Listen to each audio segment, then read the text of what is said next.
Astaghfirullah. Assalamualaikum warahmatullahi wabarakatuh.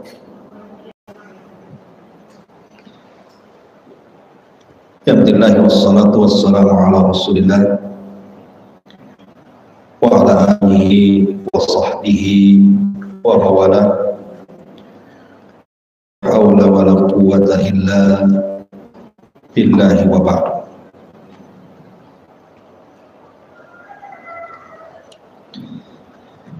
Alhamdulillah, di pagi menjelang siang ini kita bisa duduk lagi untuk bertolak ilmi, dan kita masih melanjutkan kitab Minhajul Muslim karya besar Syekh Abu Bakar Jabir Al-Jazairi, dan kita masuk pada pasal ketiga, adab terhadap kalam Allah ataupun Al-Quran Al-Karim.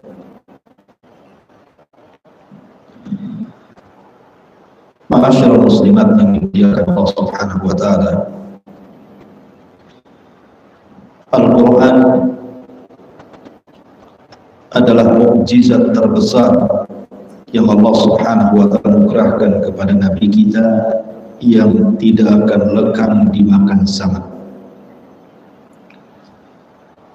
Berbeda dengan kitab-kitab sebelumnya, apakah itu Suhuf, Taurat, Zabur, dan juga Injil, berlalu bersama berlalunya Nabi yang diturunkan kepada mereka.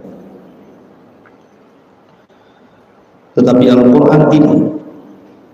Al-Quran itu mukjizat sampai kiamat dibangkitkan.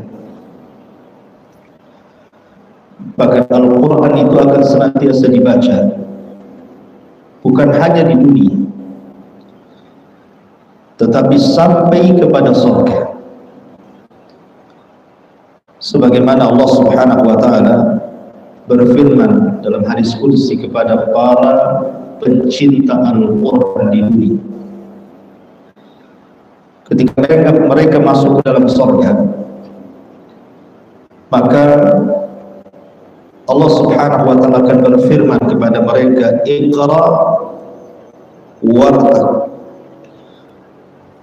warattil kama kunta turattil fid dunya fa inna manzilataka inda akhiri ayatin taqra'uha.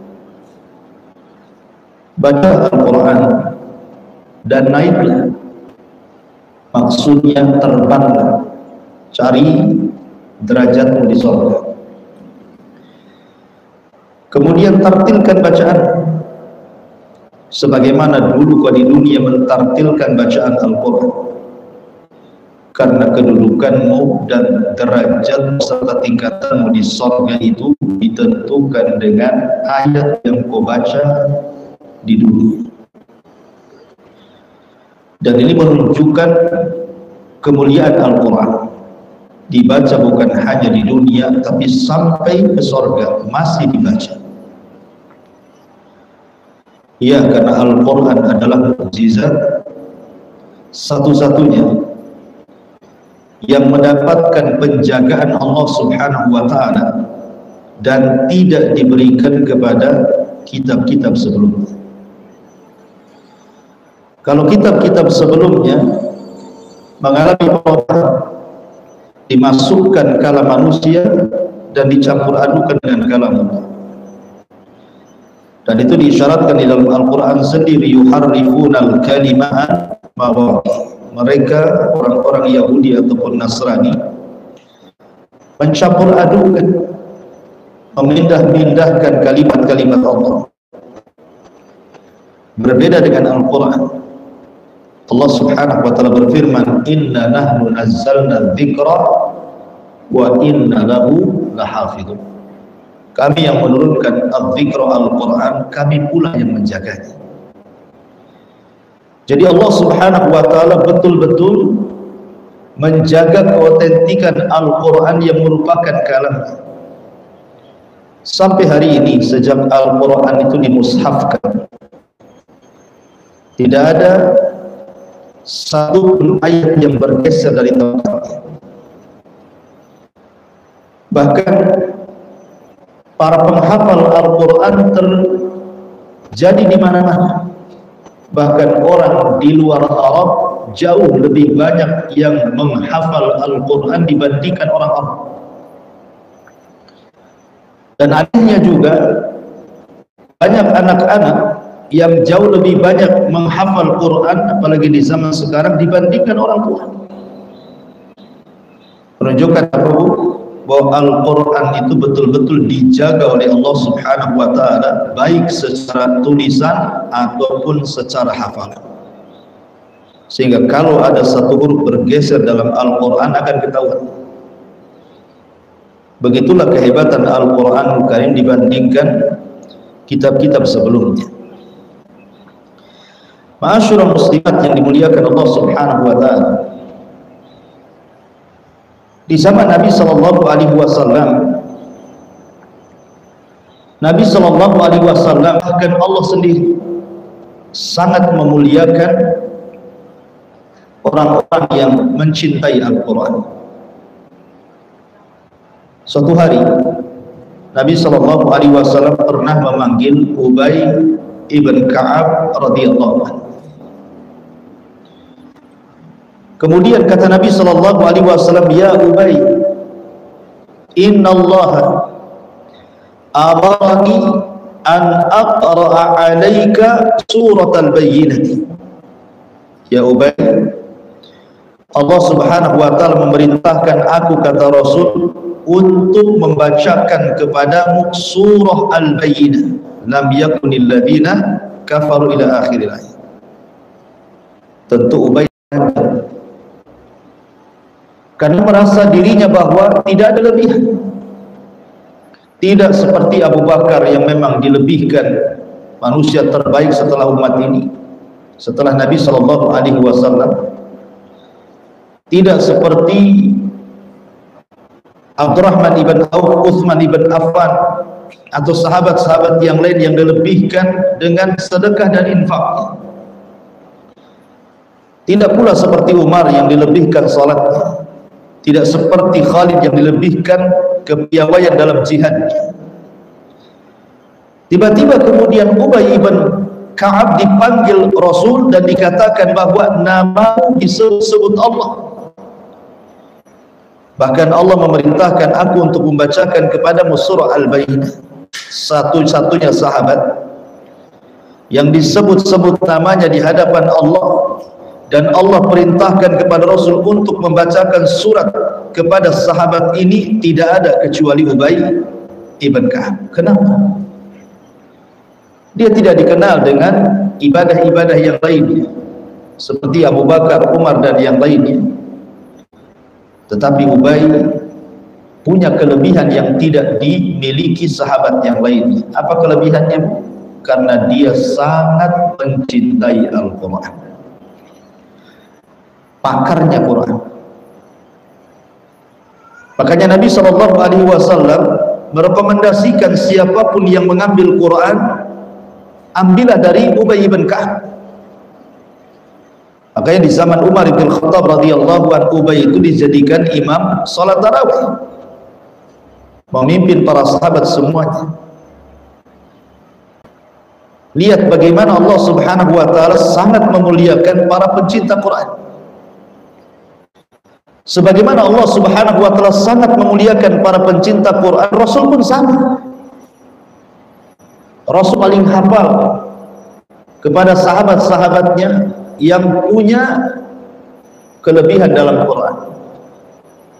Di zaman Rasul ada kabilah dari Yaman, namanya kabilah Asy'ariyun. Apa bu? Kabilah Asy'ariyun. Kabilah Asy'ariyun ini melahirkan seorang sahabat namanya Abu Musa al-Asy'ari. Suatu malam Nabi SAW pernah jalan-jalan melihat-lihat kondisi para sahabat. Malam-malam belusukan. Tiba-tiba kemudian Rasul dikagetkan dengan salah satu rumah dari rumah-rumah kota Madinah.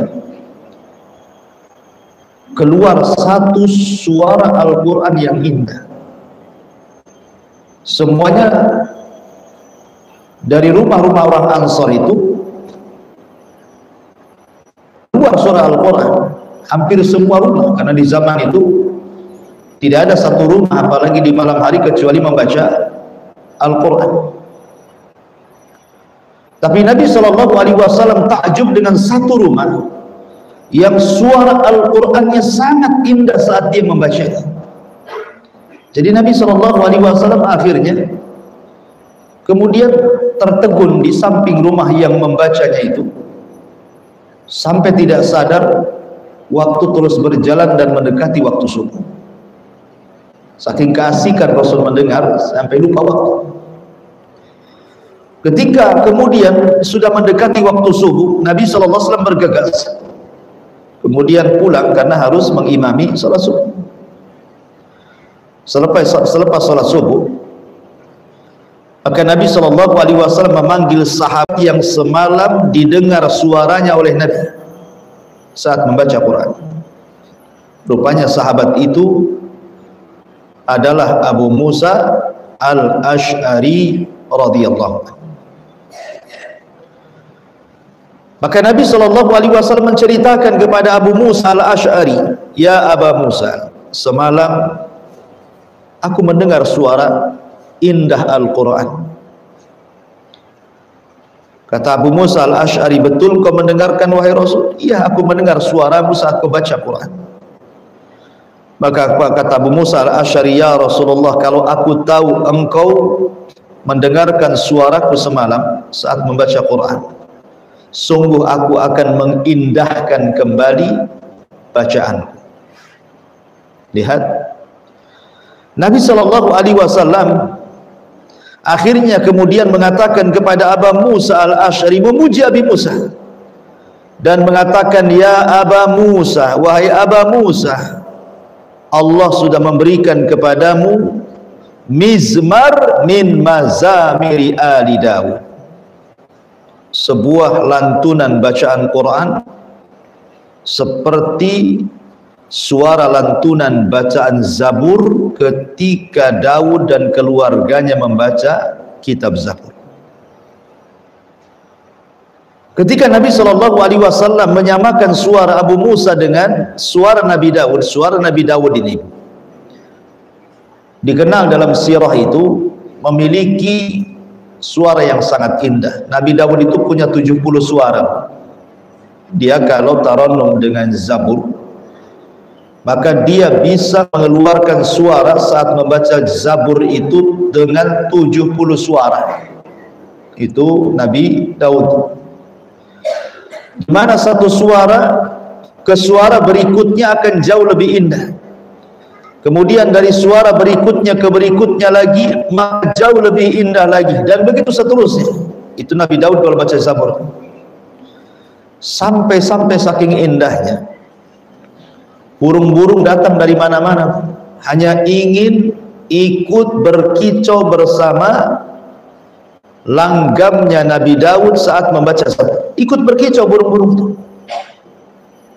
Sampai-sampai saking khusyuknya burung itu mengikuti langgamnya Daud saat membaca Zabur, sampai tak sadar di antara burung-burung itu ada yang lupa makan, kelaparan, kemudian mati, kemudian jatuh.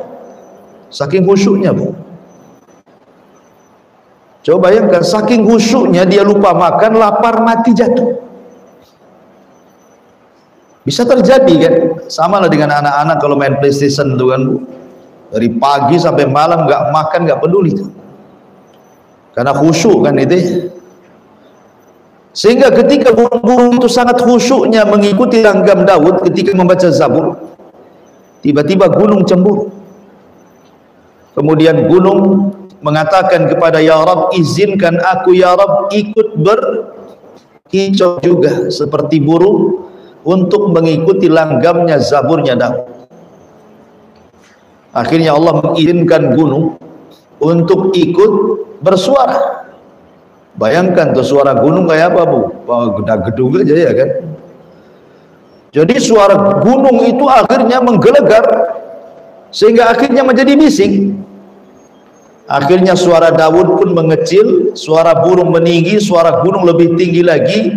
Kemudian Nabi Allah Daud alaihi salam mengadu kepada Allah, ya Rabb, kalau suaraku terkalahkan dengan suara burung dan gunung, macam mana engkau akan mendengar langgamku saat membaca Zabur?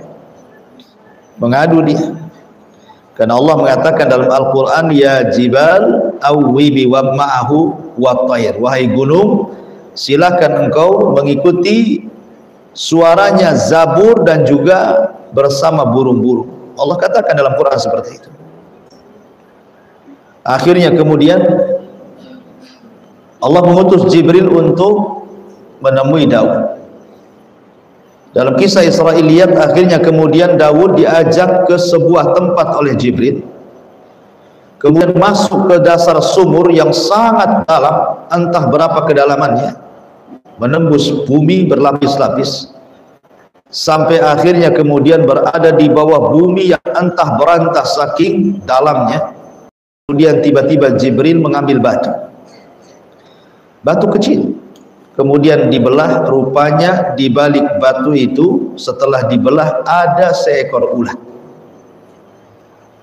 Dan ini sebagaimana firman Allah, wa yakhluqu ma la ta'lamun. Dan Allah Subhanahu wa taala terkadang menciptakan makhluk yang kita tidak tahu. Di dasar bumi ini rupanya ada makhluk. Akhirnya kemudian kata Jibril, ya Daud, dekatkan telingamu ke ulat itu. Maka Daud pun mendekatkan telinganya ke ulat itu. Tiba-tiba dia mendengar suara tasbih yang keluar dari ulat itu. Kemudian Jibril mengatakan, ya Daud, ulat ini loh di bawah dasar bumi, dia bertasbih. Kalau ikut logikamu, maka suara tasbih ulat ini tidak akan sampai ke langit. Tapi Allah Subhanahu wa taala Sami, Maha mendengar. Walaupun dia bertasbih di dasar bumi, tetap Allah mendengar. Apalagi engkau membaca Zabur di atas bumi, tentu Allah lebih mendengarnya. Subhanallah. Begitulah keindahan suara suara Nabi Daud ketika membaca Zabur. Rasul sallallahu alaihi wasallam memuji Abu Musa al-Ash'ari dengan menyamakan suaranya seperti suara Daud saat membaca Zabur, menunjukkan kecintaan Rasul pada para pencinta Al-Quran. Dan bukan hanya sekedar memuji Abi Musa al-Ash'ari, sampai kepada kabilahnya Ash'ariyun. Jadi Nabi SAW kalau berperang bersama pasukan dari berbagai macam kabilah campuran, di malam hari Rasul tahu di mana letak istirahatnya kabilah Ash'ariyun, padahal tidak ada lampu, tidak ada obor. Kan kalau perang di malam hari kan kemudian istirahat, kadang-kadang masing-masing kabilah kan berkelompok-kelompok, ada sebelah kiri, sebelah kanan, sebelah depan, sebelah belakang. Kadang-kadang kita tidak tahu yang mana satu kabilah ini, kabilah itu. Tapi Nabi SAW walaupun tidak tahu di mana letak dan tidak diberitahu di mana letak kabilah Ash'ariyun, Rasul langsung tahu, oh kabilah Ash'ariyun itu istirahatnya sebelah sana, padahal malam-malam. Apa alasannya, Bu? Kenapa Rasul tahu? Karena kebiasaan orang-orang Ash'ariyun, sahabat-sahabat dari kalangan Ash'ariyun itu, kalau malam mereka membaca Al-Quran, baik hanya sekedar membaca ataupun mereka membaca Al-Quran dalam salat malam. Dan suara mereka khas yang tidak dimiliki sahabat yang lainnya. Makanya Rasul mengatakan, inni a'rifu maudi al-ash'ariyina indal jais. Aku tahu di mana letak kabilah Ash'ariyun di tengah-tengah pasukan. Kenapa? Li husni sautihim al-Quran. Karena indahnya bacaan mereka terhadap Al-Quran. Dan ini juga menunjukkan bahwa Al-Quran itu sudah indah dan akan semakin indah lagi dengan suara yang indah. Al-Quran itu sudah indah, tapi lebih indah lagi dengan suara yang jauh lebih indah. Makanya ketika Nabi SAW baru datang dari safar, bersama Abu Bakar dan juga Umar radhiyallahu anhu. Kemudian sampai di Masjid Nabawi, di balik dinding rupanya dalam masjid itu ada seorang sahabat yang sedang membaca Al-Quran. Tiba-tiba Rasul berhenti mendengarkan bacaan Quran dari sahabat yang sedang membaca Quran di dalam Masjid Nabawi. Kemudian Rasul menyetop Abu Bakar dan Umar dan disuruh untuk mendengarkan bacaannya. Maka ketiga-tiga orang mulia ini mendengar bacaan di balik dinding oleh seorang sahabat yang sedang membaca Al-Quran. Rupanya yang membaca Al-Quran itu adalah Abdullah ibnu Mas'ud. Abdullah ibn Mas'ud radhiyallahu. Kemudian setelah selesai Abdullah ibn Mas'ud membaca Al-Quran, Rasulullah SAW mengatakan kepada Abu Bakar dan Umar dan mengatakan, ya Aba Bakrin wa ya Umar. Kata Nabi SAW, lau arada ahaduhum an yasma'ul Qur'ana ghaddan tariyan falyaqra ala ibnu ummi abdi.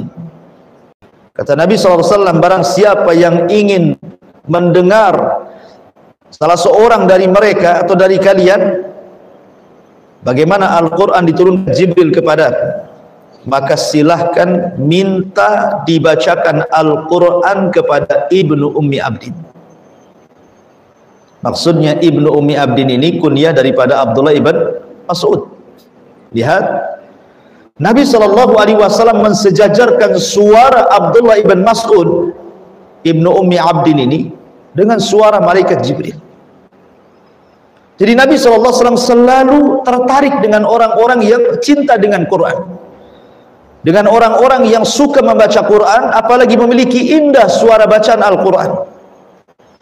Makanya suatu hari, karena Abdullah ibn Mas'ud ini memiliki keindahan suara, Rasul memanggilnya dan mengatakan, ya Umma Abdin, ya Ibnu Ummi Abdin, wahai Ibnu Ummi Abdin, maksudnya Abdullah ibn Mas'ud, Iqra alayya Al-Quran, bacakan Al-Quran kepada. Kaget Abdullah ibn Mas'ud ini. Kenapa Nabi SAW meminta dibacakan Quran kepadanya? Sampai-sampai Abdullah ibn Mas'ud mengatakan, ya Rasulullah, a'aqra'u alaika al-Quran wal Quranu unzila ilaik. Rasul, haruskah aku membacakan Al-Quran kepadamu sementara Quran itu turun kepadamu? Kata Nabi SAW, sudah bacakan saja. Akhirnya Abdullah ibn Mas'ud membacakan surah An-Nisa sampai kepada ayat fa kaifa idza ji'na min kulli ummatin bi syahid wa ji'na bika ala haula'i syahida. Kata Rasul, hasbuk, cukup. Maka Abdullah bin Mas'ud melihat Rasul, kemudian menangis, meneteskan air mata sampai membasahi janggutnya. Kata Rasul, hasbuka ya Ibn Mas'ud, cukup wahai Ibn Mas'ud. Terkadang Bu, ada orang yang malas untuk membaca Quran. Dalam satu hari mungkin malas membaca Quran, atau mungkin 2 hari, 3 hari, atau 1 minggu malas orang itu baca Quran. Kalau memang datang futurnya Bu, ibu ini malas membaca Quran, minimalnya jangan malas mendengarkan Quran. Kalau sudah malas membaca Quran, jangan pula malas mendengarkan Al-Quran. Alhamdulillah Allah mudahkan hari ini dengan adanya handphone, adanya YouTube, adanya radio, bahkan radio digital bisa diakses lewat handphone. Apa susahnya? Satu hari umpamanya mendengarkan itu kan bisa berjus-jus Bu, beda dengan membaca. Kalau membaca mungkin sesuai dengan kemampuan, tapi kalau mendengarkan itu tenang, hanya mendengar saja. Kalau ibu setel umpamanya murotal dari pagi sampai malam sekalipun, kan bukan ibu yang baca, orang yang baca, kaset yang baca. Ibu bisa dengarkan gitu ya. Karena salah satu hajrul Quran itu, ketika Allah Subhanahu wa taala menggambarkan bagaimana Nabi sallallahu alaihi wasallam akan mengeluh kelak pada hari kiamat di hadapan Allah dan mengatakan, ya Rabb, inna qaumi ittakhidhu hadzal Qur'ana mahjura. Ya, sepeninggalku kaumku banyak yang meninggalkan Al-Quran. Rasul mengeluh di hadapan Allah soal kaumnya sepeninggalnya banyak yang meninggalkan Al-Quran, banyak yang menghajar Al-Quran, menjauhkan Al-Quran. Salah satu hajrul Quran adalah tidak membacanya, malas membacanya, bahkan tidak mau mendengarkan Al-Quran. Jangan sampai kemudian sudah tidak membaca, tidak mendengar.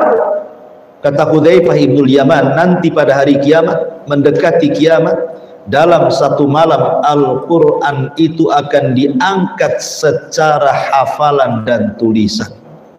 Apabila ngambil mushaf sudah nggak ada lagi isi tulisannya. Apalagi apabila hendak membacakan dari hafalannya, hilang semua hafalannya.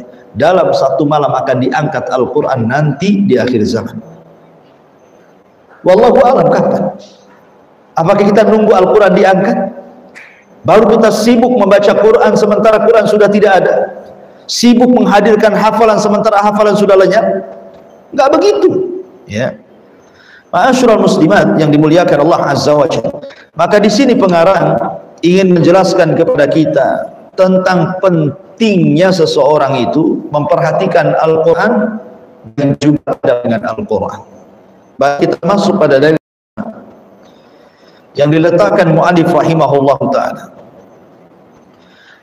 Mu'alif kemudian mencantumkan beberapa dalil tentang keutamaan membaca Al-Quran. Nabi SAW bersabda, "Iqra'ul Qur'an fa innahu yaji'u yaumal qiyamati syafi'an li sahibihi." Bacalah Al-Quran, karena sesungguhnya ia nanti pada hari kiamat akan datang sebagai pemberi syafaat kepada para pembacanya. Subhanallah.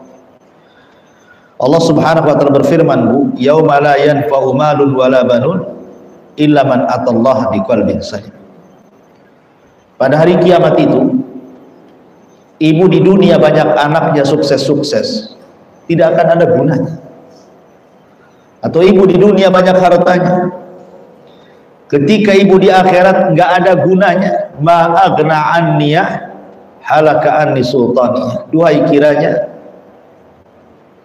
harta yang kukumpulkan tidak ada manfaatnya pada hari ini.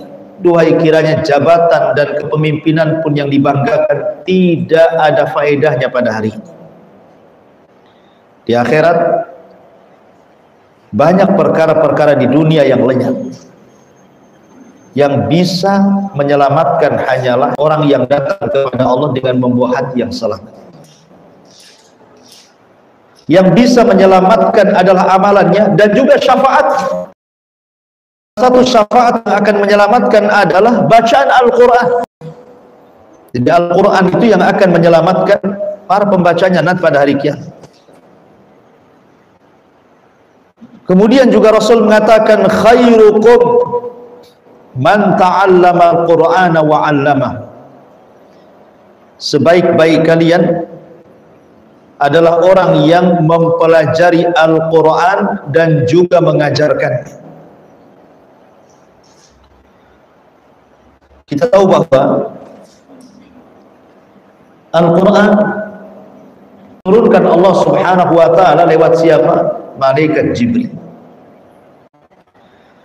Kemudian malaikat Jibril menurunkan Al-Quran kepada siapa? Kepada Nabi SAW. Kapan?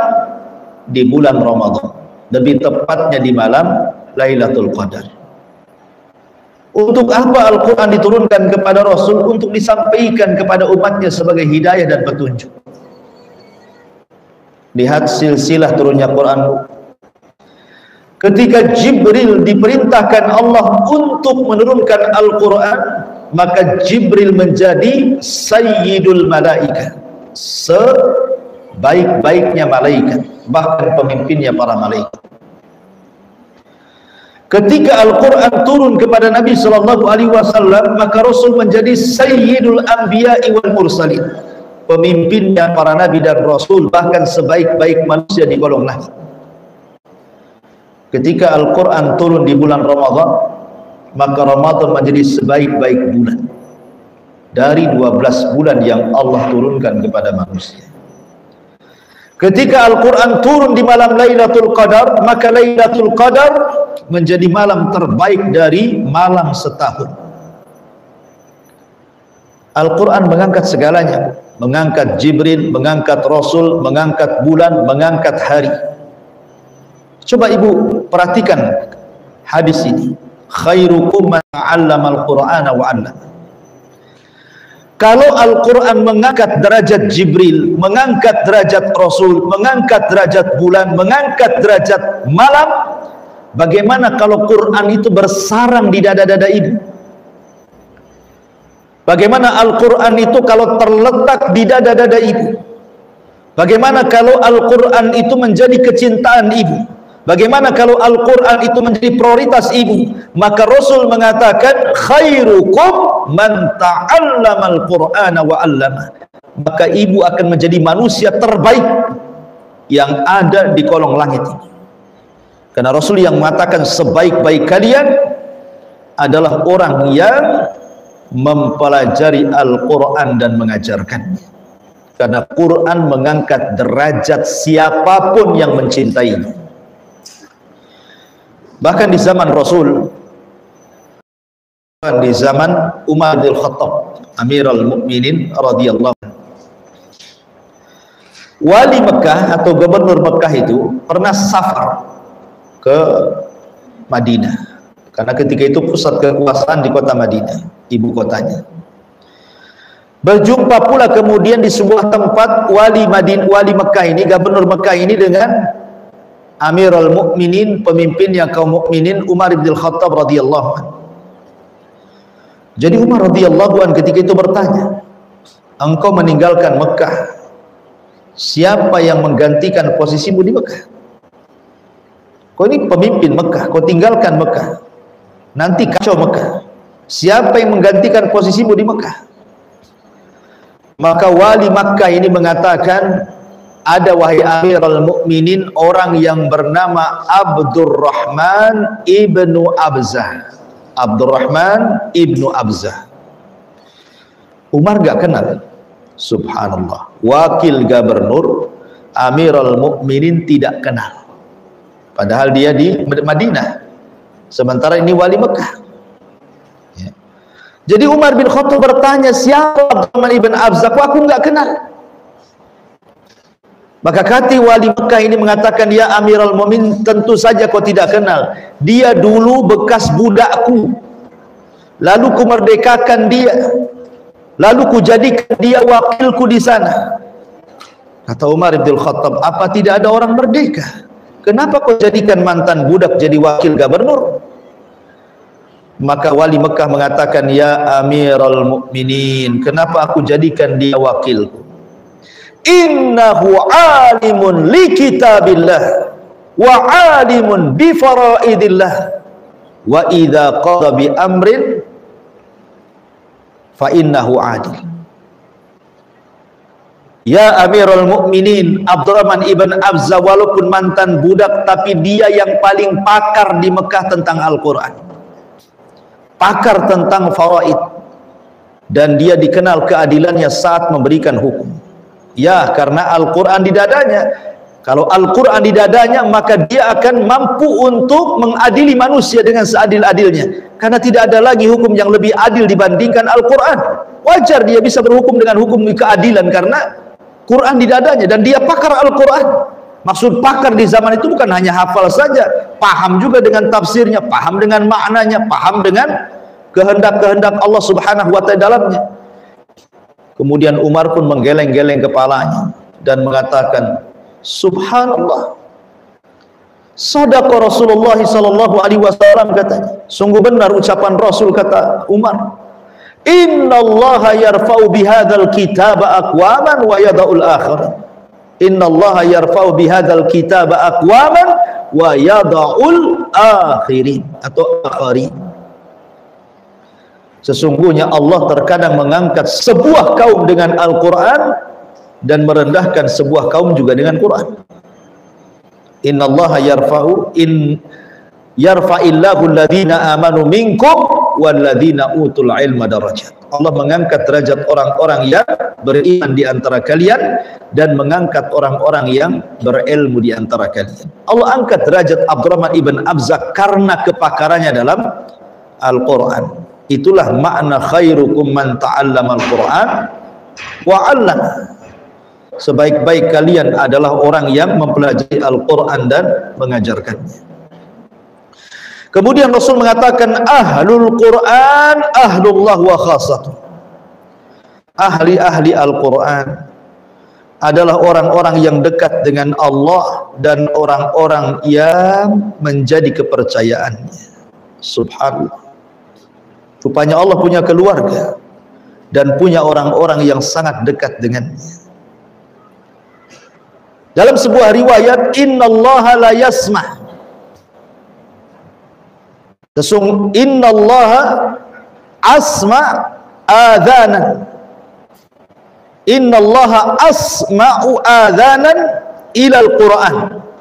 Sesungguhnya Allah itu paling mendengar dengan orang yang membaca Al-Quran melebihi para pencinta lagu yang mendengarkan nyanyian.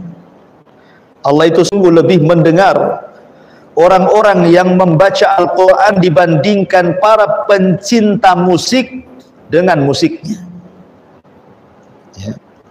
Ibu tahulah, ibu kalau para penggemar musik itu kan Bu ya, orang yang suka musik itu dengar saja, walaupun mulutnya nggak ikut, tangan kaki itu udah mulai goyang kan Bu ya. Kadang-kadang tangannya ya gerak-gerak ikut dengan melodi musik. Ya karena musik itu memang begitu, melalaikan orang. Terkadang ada musik itu menjadikan orang nangis karena instrumennya atau karena lirik-lirik lagunya. Terkadang membuat bahagia hidupnya, terkadang membuat hilang masalahnya sesaat, terkadang membuat gila. Musik kan gitu ya. Artinya para pemusik itu mereka sangat cinta dengan musik dan nyanyian. Tapi Allah jauh lebih mendengar terhadap orang yang membaca Quran dibandingkan orang yang cinta dengan musik kepada musiknya. Karena Quran dengan lagu itu Bu, sesuatu yang berseberangan, satu ke barat, satu ke timur. Kalau orang dicintakan dengan musik, pasti dia akan dilalaikan dengan Al-Quran. Pasti, ya saya katakan pasti. Orang yang cinta dengan musik pasti dilalaikan dengan Quran. Dan orang yang cinta dengan Al-Quran pasti dia benci dengan musik. Pasti dia benci dengan musik. Makanya saya heran Bu, kalau ibu ada seseorang ya Bu ya, beli handphone lah. Kalau sekarang kan handphone ini kan kewajiban, melebihi dompet Bu ya. Kalau ke dompet ketinggalan di rumah, nanti kan bisa diambil. Nggak apa-apalah, bisa pinjam dulu duitnya. Tapi kalau handphone yang ketinggalan nggak bisa pinjam kan Bu ya, pulang dia ambil handphonenya, kewajiban handphone. Tetapi ada nggak kepikiran Bu, kalau ibu pertama kali beli handphone, datang ke konter handphone, beli handphone, kemudian ngomong sama orang konternya, sebelum kau download YouTube, kau download Play Store, kau download apalah istilahnya kan, tolong downloadkan kepadaku dalam HP yang beli Al-Quran. Apa Bu? Nggak ada kan ya. Paling yang minta di download, bisa nggak YouTube-nya dimainkan, bisa nggak main Facebook, bisa nggak main Instagram, bisa main TikTok ya kan. Nggak kepikiran tuh. Harusnya yang pertama kali ibu minta di download atau download sendiri apa Bu? Al-Quran, aplikasi Quran dulu minta di download tuh, sebelum yang lainnya. Tapi kenyataannya kan itu aja sih, tidak kepikiran kita itu. Kenapa? Karena kepikiran kalau tidak ada YouTube, kalau tidak ada Facebook, kalau tidak ada aplikasi-aplikasi yang sekarang menjadi sebuah kebutuhan itu, ngapain saya beli handphone? Nah gitulah kan ya. Buat apa saya beli handphone? Jadi seolah-olah kemudian aplikasi Quran itu dikalahkan dengan aplikasi yang lain kan. Padahal Atau kita bisa dengar Al-Quran dari handphone, dan Allah mudahkan. Kalau mungkin ibu kemana-mana nenteng mushaf, Bu, ya kan, nenteng mushaf baik yang kecil atau mushaf saku. Ada sebagian ibu itu kan yang malu kadang-kadang. Bahkan ada anak-anak muda di zaman sekarang mana mau lagi di pesawat bawa Quran mushaf, malu lah kan gitu ya. Di bus, di kereta gitu ya, atau di keramaian umum. Kalau ibu umpamanya jalan-jalan sama keluarga ke Barelang hari Minggu, ramai di pantai, ibu bawa nenteng Quran gitu kan, sambil baca di sana. Mungkin orang dikatakan ibu itu bukan sedang rekreasi katanya, dia salah tempat, harusnya ke masjid.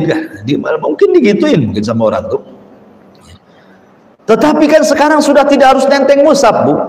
Cukup bawa handphone. Ibu umpamanya megang handphone, orang nggak nyangka ibu sedang baca Quran kan? Disangkanya orang sedang sibuk, ibu sedang baca WA, sedang lihat YouTube kan? Dan itu lebih mengikhlaskan diri. Ibu tidak ria lagi kan? Karena orang nyangkanya yang lain, bukan itu. Tapi itu saja tidak dilakukan. Subhanallah. Padahal orang-orang yang mencintai Al-Quran itu ahlul Quran, ahlullah wa satuhu. Ahli Quran itu orang pencinta Quran, suka mendengar Quran, itu adalah menjadi orang-orang terdekat Allah, bahkan orang menjadi kepercayaan Allah Azza wa Jalla. Kemudian juga dari berikutnya sabda Nabi SAW, innal qulub tasda'u kama yasda'ul hadid. Faqila ya Rasulullah wa ma jila'uha? Faqala tilawatil Quran wa dzikrul maut. Sesungguhnya hati ini bisa berkarat, sebagaimana layaknya besi juga bisa berkarat. Hati ibu ini bisa ada karatan, sebagaimana juga besi-besi yang ada di rumah ibu bisa berkarat, kata Rasul. Maka ditanyakan kepada Rasul, bagaimana cara menjadikan hati itu hilang karatnya dan mengkilau? Maka beliau mengatakan, bacalah Al-Quran dan ingatlah kematian. Subhanallah. Dari Al-Quran pasti didekatkan dengan maksiat. Jauhkan dari Al-Quran pasti didekatkan dengan maksiat. Sebab kalau orang dicintakan dengan Al-Quran pasti dijauhkan dari maksiat, maka orang yang dijauhkan dari Al-Quran didekatkan dengan maksiat. Karena Al-Quran itulah petunjuk. Quran itulah yang kemudian menunjukin kita mana yang hak, mana yang batil, mana yang boleh, mana yang tidak, mana yang halal, mana yang haram, mana yang harus dilakukan, mana yang tidak, dan begitu seterusnya. Makanya orang yang cinta dengan Al-Quran pasti sedikit maksiatnya.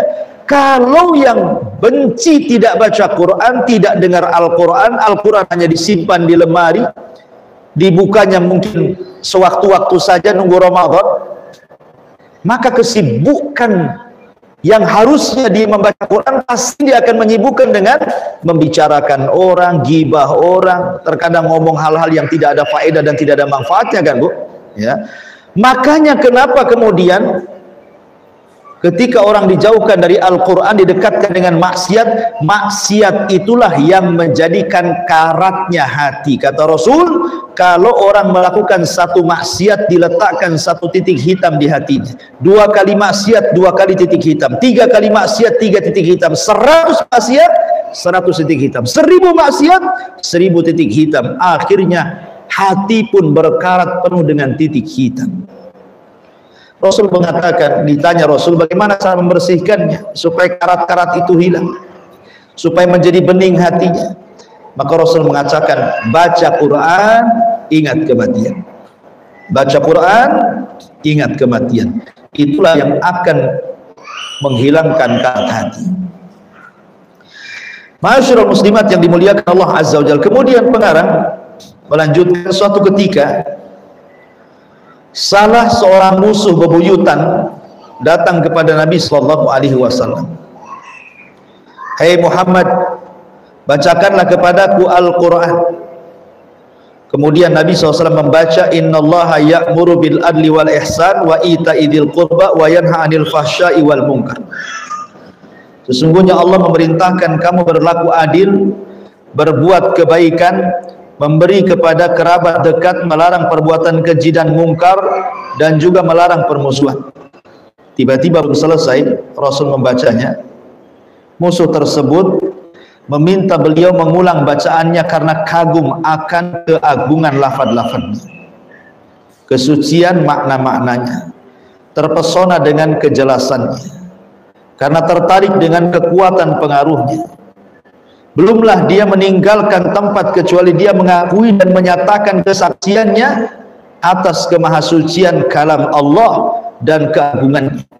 Ia berkata dengan kalimat, demi Allah, sesungguhnya ia memiliki kelezatan, sesungguhnya ia memiliki keindahan, dan sesungguhnya bahwa itu berdaun rindang dan atasnya berbuah lebat. Tiada seorang pun yang mampu berbicara seperti Al-Quran.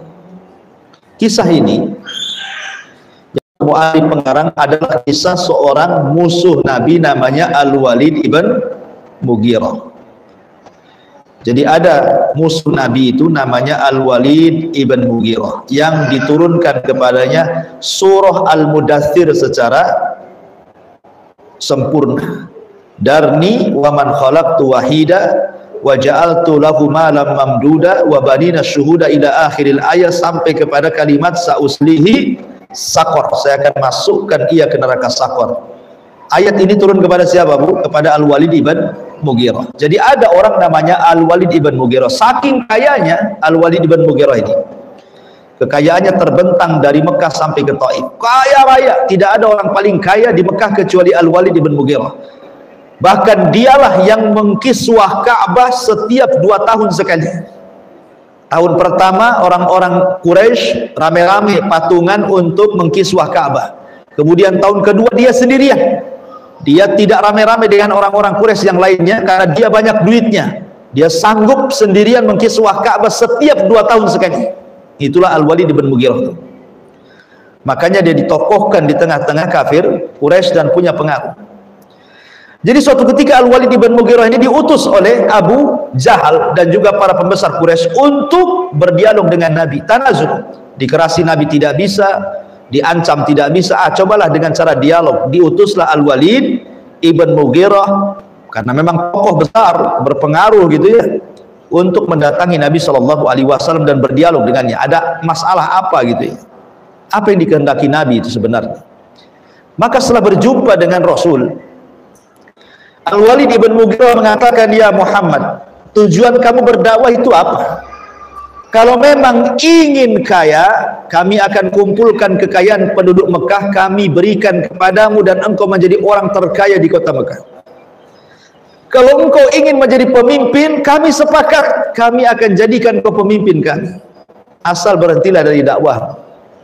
Kalau engkau ingin perempuan itu dengan tujuan dakwahmu supaya mencari perhatian wanita, tunjuk saja wanita Quraisy yang paling cantik, kami akan nikahkan dengan kamu. Atau karena memang kamu ini ada kerasukan jin, ada kerasukan setan, ngomong saja biar kami carikan tabibnya.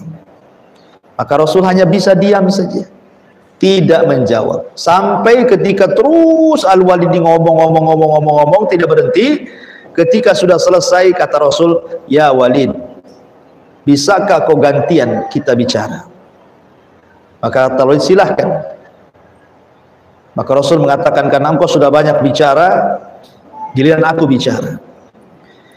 Nabi SAW tidak banyak bicara kecuali hanya menyebutkan ayat-ayat Al-Quran saja.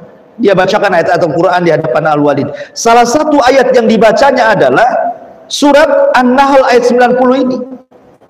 Ya Walid, innallaha ya'muru bil adli wal ihsan wa ita'i dzil qurba wa yanha 'anil fahsya'i wal munkari wal baghi. Hai, sesungguhnya Allah memerintahkan kamu berlaku adil, berbuat kebaikan, memberi kepada kerabat dekat, melarang perbuatan keji, mungkar dan juga permusuhan. Dan banyak ayat-ayat yang dibacakan Rasul. Kata Al-Walid bin Mughirah, cukup wahai Muhammad. Disitulah dia mengatakan, demi Allah, sesungguhnya ia memiliki kelezatan dan keindahan, maksudnya Al-Quran, dan sesungguhnya bawahnya itu berdaun rindang dan atasnya berbuah lebat. Tidak seorang pun yang mampu berbicara seperti itu. Kemudian dia pulang, ingin melaporkan hasilnya kepada orang-orang musyrik Arab itu. Abu Jahal bertanya, "Ya Walid, mukamu sudah berbeda daripada muka ketika kau berangkat, sekarang muka kau pulang beda pula. Jangan-jangan kau sudah masuk Islam ya?" katanya. Kata Al-Walid, "Ya Abu Jahal, bagaimana ya aku akan bicara soal Muhammad itu? Kalau kita katakan dia gila, dia bukan orang gila. Kalau dia katakan dia penyihir, aku tahu mantra-mantra sihir. Kalau dia seorang penyair, loh aku ahli syair, syairi jin pun aku tahu. Itu bukan penyair." Kemudian Al-Walid menegur Abu Jahal dan mengatakan, sungguh yang dibaca dia itulah halwah, ada keindahan, ada kelezatan. Ya, bagaimana? Kita tidak yakin dengan kata-katanya. Tapi akhirnya Abu Jahal kemudian mengancam Al-Walid soal kedudukan dan jabatan di tengah-tengah orang Quraisy. Walaupun dia sudah mengakui kebenaran tuh. Maka karena Al-Walid takut kalau seandainya jabatannya hilang di tengah-tengah orang Quraisy, akhirnya dia pun hilang di tengah-tengah orang Quraisy, akhirnya dia pun balik mencela Rasul hanya karena takut hilang jabatan dan mengatakan, in huwa illa sihrun yu'thar in huwa illa qaulun bashar. Tidaklah Al-Quran itu sihir impor dan tidaklah Al-Quran itu kecuali ucapan manusia semata. Akhirnya Allah katakan kepada Al-Walid dalam surah Al-Mudaththir, sa'uslihi saqar, kami masukkan dia ke neraka Saqar. Lihat, hatta orang-orang kafir di zaman itu apabila mendengar Al-Quran itu luar biasa. Mereka dengar, betul-betul dengar, bahkan terpengaruh. Abu Jahal itu sudah terpengaruh juga itu dengan bacaan Quran. Cuman karena hasadnya, karena dengkinya, dia pun tidak beriman kepada Rasul. Tapi kalau di malam hari Abu Jahal itu mendengarkan Al-Quran dengan seksama dan mendengarkan dengan kelezatan. Tapi kalau di siang hari dia jadi musuh besar Nabi Sallallahu Alaihi Wasallam. Begitulah Al-Quran, daya tariknya luar biasa. Masalahnya, saya mau tanya dengan ibu-ibu, ketika ibu sudah membaca Quran, kira-kira apa daya tarik Al-Quran ke ibu-ibu itu? Apakah setelah membaca Quran, Bu, tiba-tiba ibu rajin sholat, tiba-tiba rajin sedekah, tiba-tiba jadi orang baik, tiba-tiba yang tadinya ngomong kasar tiba-tiba jadi lembut, tiba-tiba tukang senyum, tiba-tiba kemudian santun ucapannya? Ataukah ketika membaca Quran kok sama saja, ya, sebelum dan sesudah membaca Quran kok sama saja perangainya? Berarti Al-Quran itu hanya sekedar bacaan. Ibu dapat pahala, tapi harusnya lebih daripada itu, bisa merubah, karena Quran itu punya daya tarik. Lalu kenapa kemudian sekarang orang Islam sudah tidak mulai tertarik membaca Quran?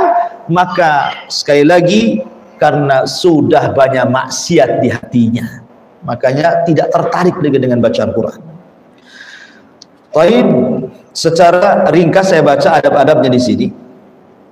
Di antara adab-adab dengan Al-Quran, satu, membacanya dalam keadaan dan kondisi yang paling sempurna.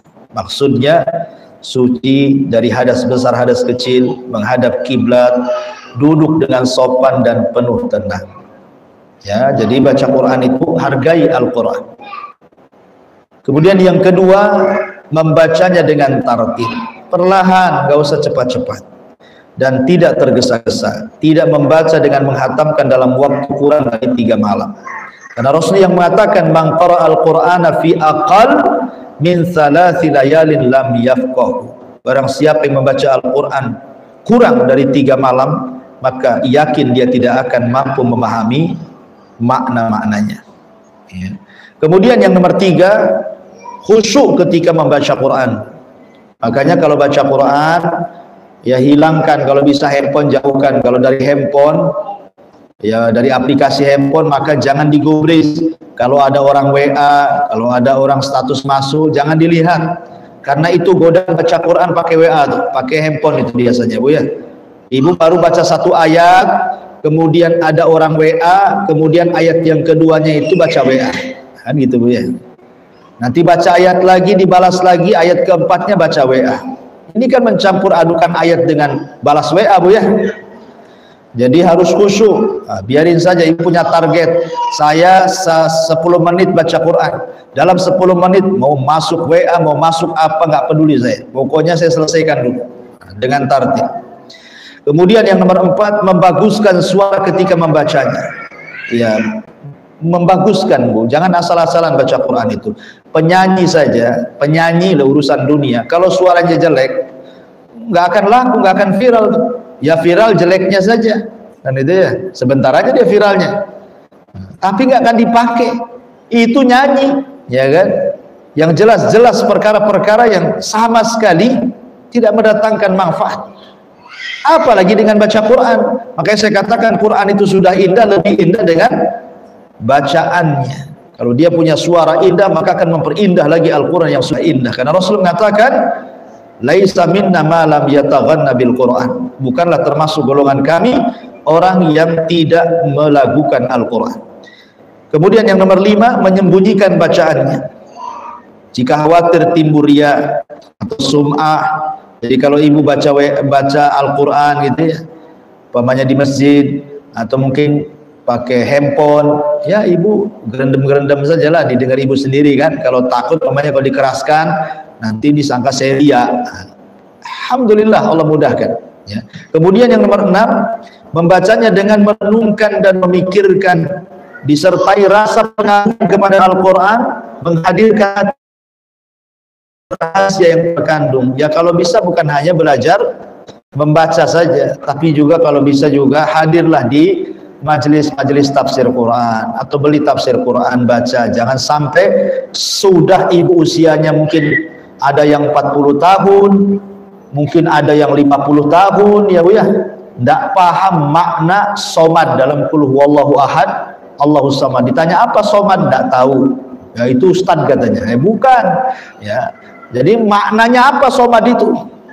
Ya. Umpamanya wailul likulli humazatil lumazah. Apa lumazah humazah? Nggak tahu. Lah. Ini kan gimana, usia sudah 40 tahun, sudah 50 tahun, sudah 60 tahun, humazah aja nggak tahu. Ya makanya penting bukan hanya baca terjemahnya juga, kalau bisa pahami tafsirnya. Alhamdulillah sekarang sudah ada YouTube, banyak ustaz-ustaz kita yang membahas tafsir juz amma, minimal juz 30 lah, walaupun 30 juz ya kan. Jangan malas gitu ya kan. Di tengah-tengah kesibukan ibu sambil nyapu, sambil masak, sambil apa salahnya dengerin tafsir gitu ya oleh ustaz-ustaz kita. Kemudian juga nomor 7, hendaklah ketika membaca Al-Quran ia tidak termasuk orang-orang yang lalai dan menyelisihinya. Artinya jangan sampai kemudian ibu baca surah yang baca ayat tentang sedekah, ibu pula paling bakhil ya. Baca ibu hari-hari alladzina, baca Al-Baqarah umpamanya kan, alladzina yunfiquna, orang-orang yang menginfakkan, ibu pula yang bakhil. Ibu yang membaca surah tentang anjuran infak, ibu pula yang paling bakhil. Jangan sampai seperti itu. Alladzina yuqimuna shalah, orang-orang yang mendirikan salat, ibu baca tuh, ibu pula tidak pernah salat umpamanya kan.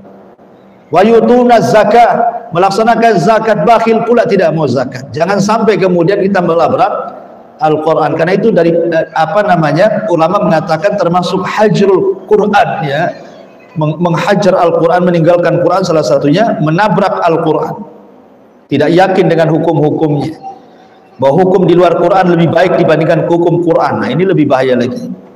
Kemudian yang nomor 8, berupaya semaksimal mungkin untuk meladani sifat-sifat ahli Quran, yaitu penghafal Quran yang mereka adalah ahli Allah, wali-wali Allah dan manusia pilihannya, serta berkarakter seperti mereka. Lihat para sahabat dahulu. Nah begini Bu, kalau orang disibukkan dengan Al-Quran, maka dia akan sedikitkan maksiat, karena maksiat itulah yang mengurangi hafalan, bahkan menghilangkan hafalan. Makanya para penghafal Quran mereka akan berusaha untuk menjauhkan maksiat demi keberlangsungan hafalan. Dan kalau orang menjauhkan maksiat pasti akan baik hidupnya. Ya, makanya kenapa kalau orang disibukkan dengan Quran akan dijauhkan dari maksiat. Bahkan kalau orang ibu ya praktekkan saja. Coba lihat pengaruhnya. Ibu 1 bulan ini setiap hari baca Quran. Setiap hari. Entah 1 juz, entah 2 juz, setiap hari lah. Jangan lama-lama, 1 bulan saja ibu target. Lihat pengaruh Quran kepada anak ibu, kepada keluarga ibu, kepada suami ibu, kepada rizki suami. Pasti ada pengaruhnya. Ya, karena Al-Quran itu dahsyat, membawa pengaruh kepada segalanya. Inilah diantara adab-adab Al-Quran yang disebutkan oleh mu'allif rahimahullahu ta'ala. Wallahu a'lam. Sudah 1 jam. Nah, silakan sebelum saya tutup kalau ada yang bertanya.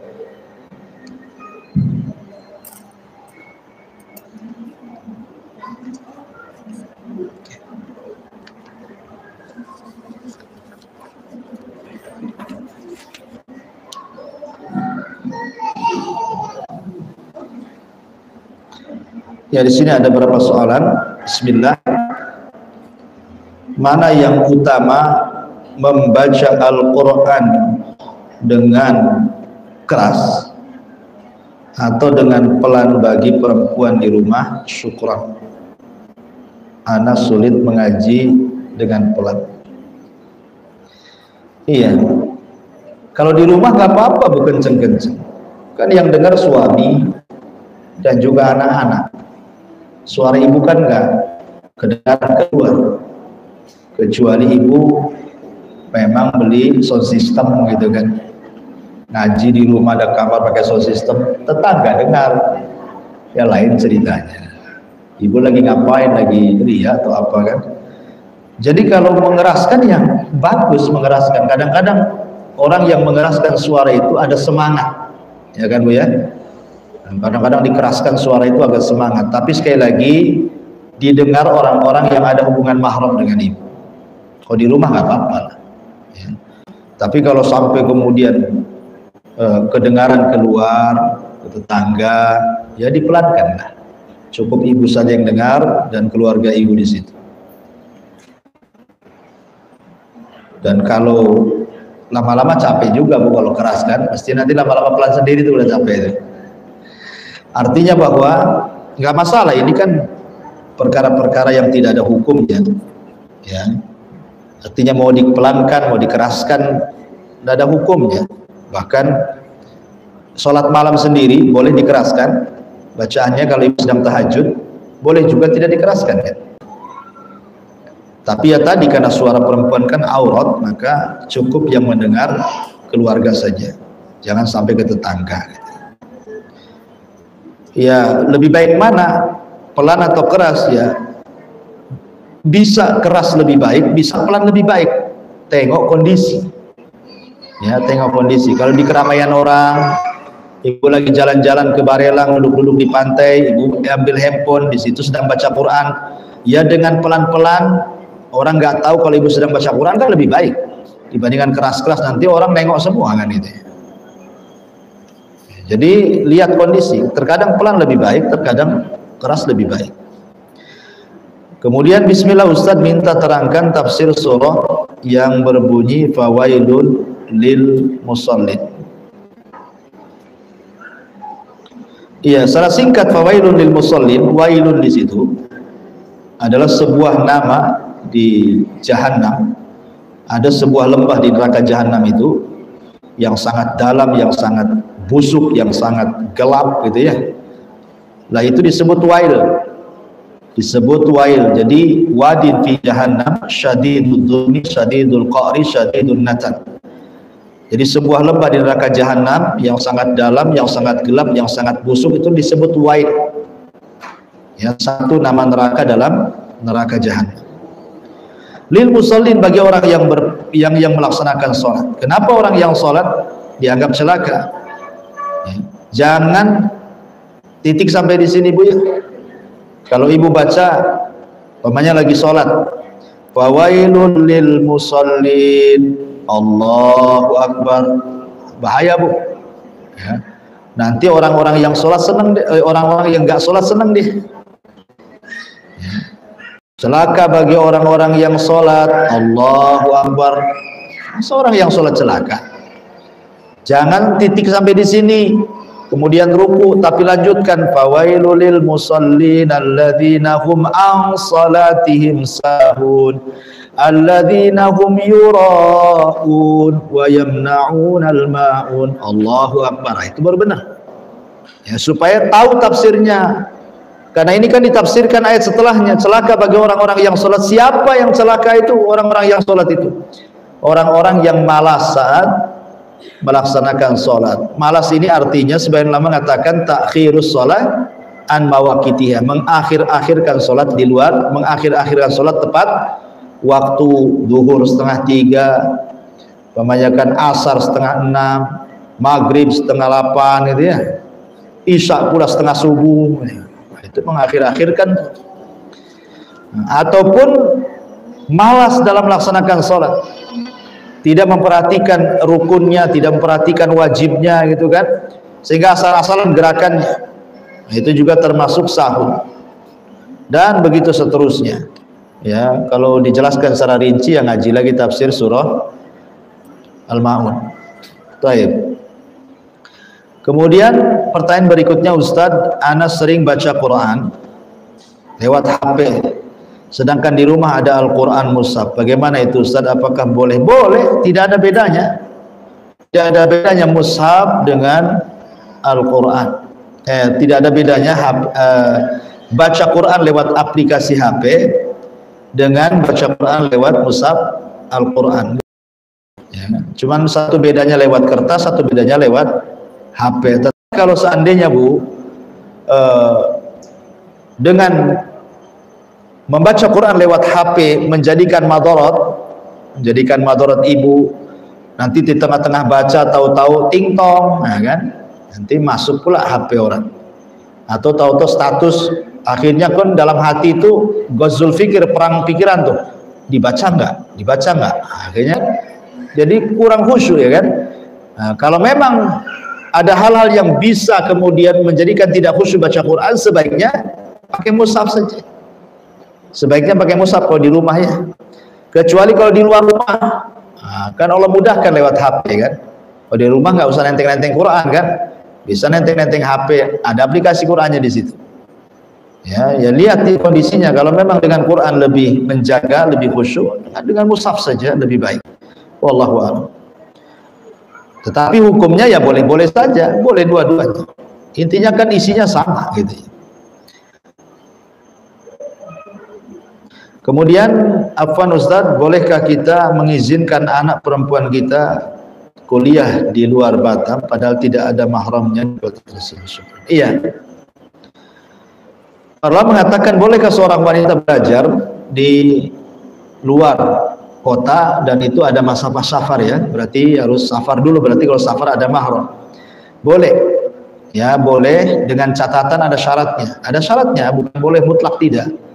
Pertama diantar dengan mahramnya, yang kedua pulang pun dijemput dengan mahramnya. Yang ketiga di situ ada sakannya, khusus kalau perempuan di perempuan semua kayak orang mondok lah bukan? Orang di pesantren kan ada pesantren putri, ada pesantren putra gitu kan.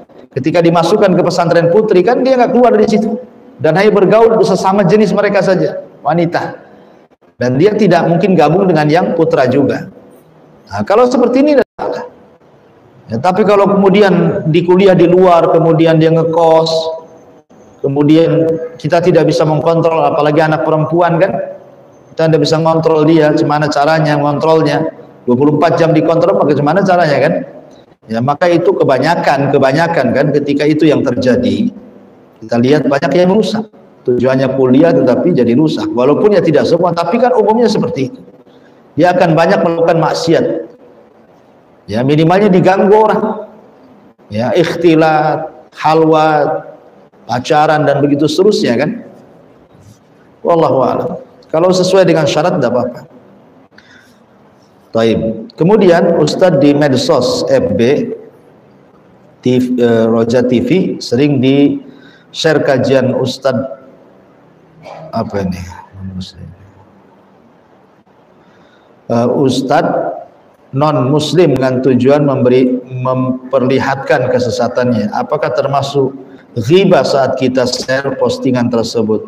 Tidak, kalau memang dalam rangka menjelaskan kesesatan tidak. Ya, dalam rangka menjelaskan kesesatan nggak salah, bukan ghibah. Ya. Kemudian yang pertanyaan terakhir, Ustadz, bolehkah kita mendengarkan murattal Al-Quran di rumah tetapi tidak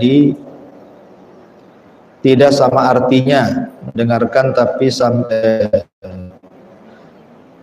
tidak disimak artinya tetapi sambil melakukan kegiatan lain di rumah? Nggak apa-apa, itu bagus. Ya, Daripada ibu setel masalah lain kan enak di rumah baca Quran. Mungkin ibu nggak dengar jin-jin dengar di situ. Ya. Gak apa-apa tuh, kalau bisa di setel aja 24 jam di rumah kan bagus. Lebih baik menyetel daripada yang lainnya.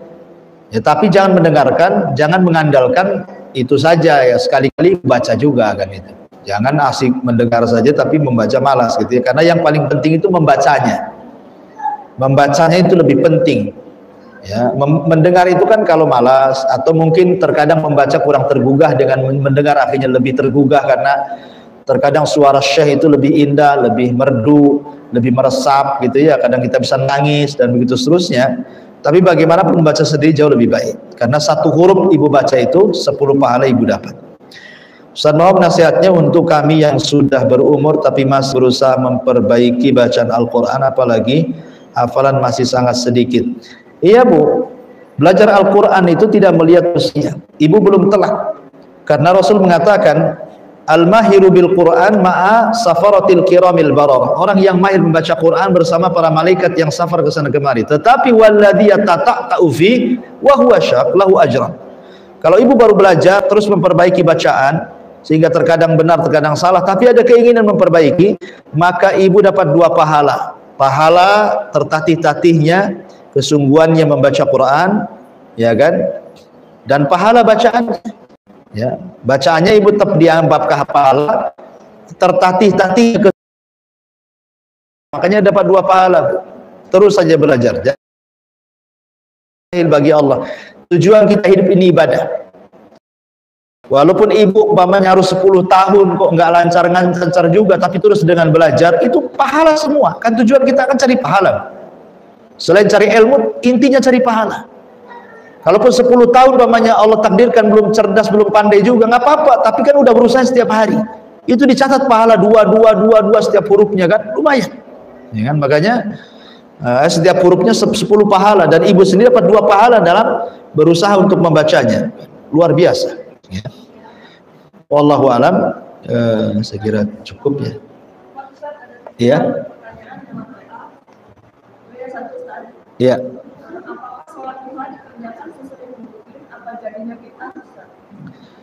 Ya, alhamdulillah, salat duha itu sebaiknya tidak dirutinkan. Ya. Kadang salat, kadang tidak. Kadang salat itu yang dilakukan Nabi seperti itu. Ya, Nabi SAW kadang salat duha, kadang tidak. Kadang salat duha, kadang tidak. Karena khairul a'mal adwamuha wa in qalla. Ya, manusia itu ketika melakukan sebaik-baik amal, kata Rasul, adalah yang sedikit tapi rutin. Jangan setiap hari akhirnya kemudian pada waktunya ibu futur tidak pernah sholat duha lagi. Allah tidak akan bosan sampai kita yang bosan. Allah tidak akan bosan dari ibadah kita sampai kita yang bosan. Jangan sampai bosan. Ya, jadi ya, kadang-kadang sholat, kadang-kadang tidak. Kadang-kadang sholat, kadang-kadang tidak. Supaya stabil, ya kan, istiqomahnya tidak mudah futur. Karena Rasul yang mengatakan waman yushaddadin illa ghalabah. Siapa yang berusaha untuk memborong agama, pasti agama mengalahkannya. Maka sebaik-baik amal adalah yang sedikit walaupun tapi istiqomah. Ya, kata Rasul, walaupun sedikit tapi terus penerus dia kerjakan. Wallahu a'lam bishawab. Subhanaka wa bihamdika asyhadu an la ilaha illa anta astaghfiruka wa atubu ilaik. Allah taala. Assalamualaikum warahmatullahi wabarakatuh.